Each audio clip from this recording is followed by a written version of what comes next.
everybody, this is B here, and today I'm doing a April book of the month, and sorry about my hair, I just got a shower and I brushed it, so I'm just like, heck of it, I'm not going to let it wait and dry, I gotta film, so here I am.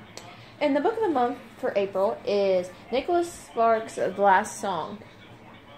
Now, I know the movie's out and everything, everyone's seen the movie, like blah blah blah blah, well, I haven't seen the movie. But I wanted to read the book before I seen the movie. And I know the last Nicholas Sparks book I read, which is the Dear John, it was the last it was March's book of the month for last month. Not a big fan of it. Didn't like it very well. I thought it was boring. This one, a lot better.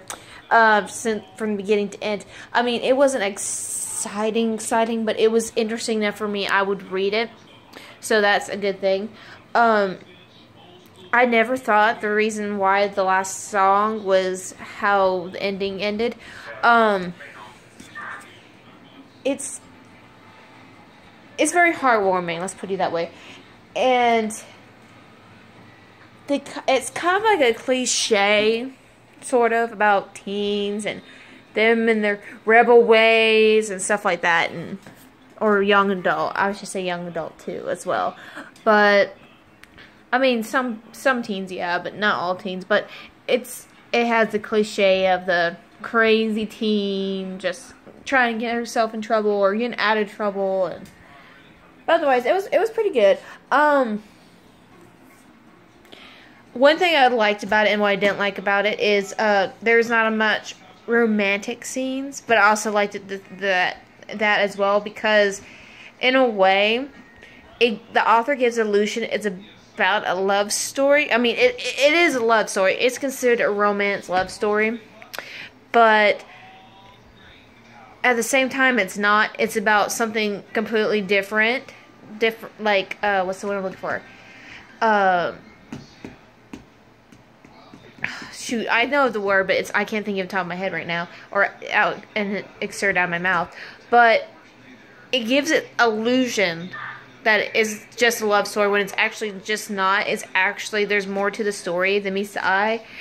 And in a way, I didn't realize until after I read the book and I really thought about what I read and stuff like that, because I like to read and then really think about what I read, that as much as it's about the main character, Ronnie, it's more so about her dad, per se, if you really think about it, and what he experienced through the summer. Yeah, there's parts where it's all Ronnie.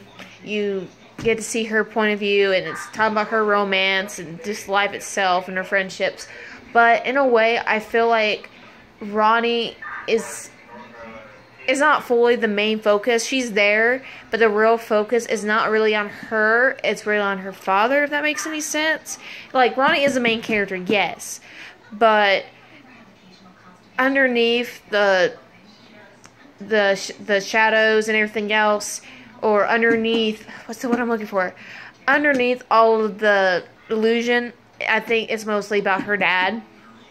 A very little bit about Ronnie and her relationship. I mean, yeah, a good bit of the book, it is a love story, but at the same time, it just deals with mostly her dad. And of course, they don't flat out say it. Of course, they're not going to tell you flat out, oh, it's really about her dad and her dad's struggles and dealing with reality versus, expectation, fantasy, basically. But it's just astonishing because, like I said, it doesn't go all the way in detail, but I just thought of that.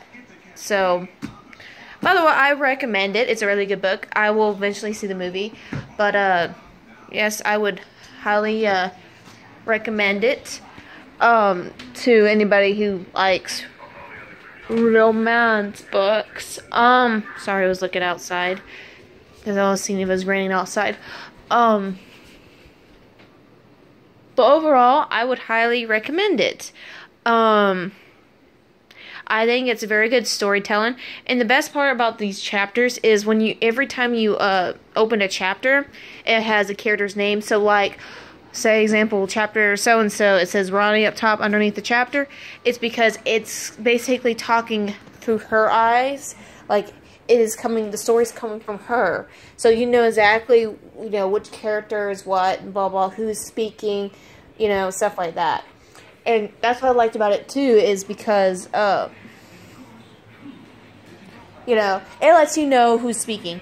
And one thing I've noticed is there's not one chapter with her brother in it. I think her little brother, Ronnie's little brother, was actually an extra. Not really. I don't think his brother really needed to be in there. But I think it was just, I call it a last add-in, basically, is what I call Ronnie's brother. And then there's a couple of her love interests, and a couple other characters. But overall, it's a really good book. It makes me want to see the movie and also not want to see the movie because it's probably one of those movies. The book's probably way better than the movie, but the movie's good as well. And I'm afraid they might leave some stuff out that they had in the book, and I don't like that because sometimes what's in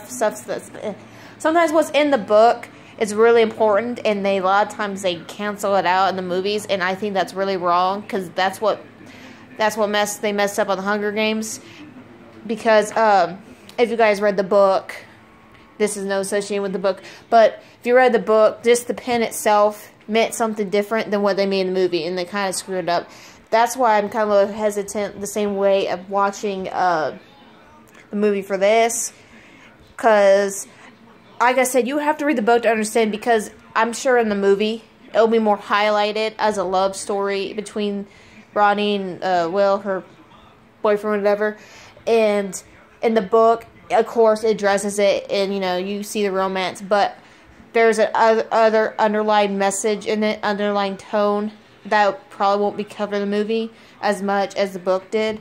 And that's why I liked how he addressed the issue. Unfortunately, for normal people, they'll just read it and miss it. And if you just happen to read it just after this video and just curious what the meaning is, what I'm hinting at, that I'm not really saying because I don't want to spoil anything, I'll let you know.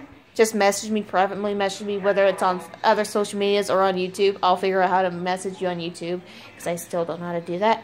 Then I will tell, because,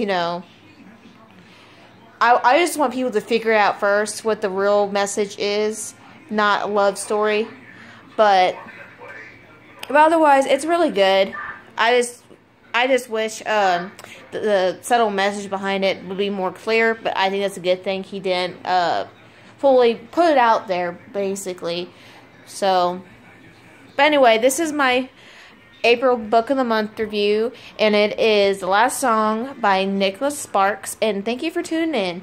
And you can also follow me on other social medias, and all the info will be in the description box. And thank you for tuning in, and sorry my speech was not the best. I just shoot it, whatever. I just filmed this, not really thinking what to say, just coming out of my mouth, out of my heart, brain, So, because I want to be real and then authentic. There we go, authentic. That's the word. So, that's why. But anyway, I hope you guys have a blessed day, and thank you for tuning in, and I hope to see you soon. Ciao.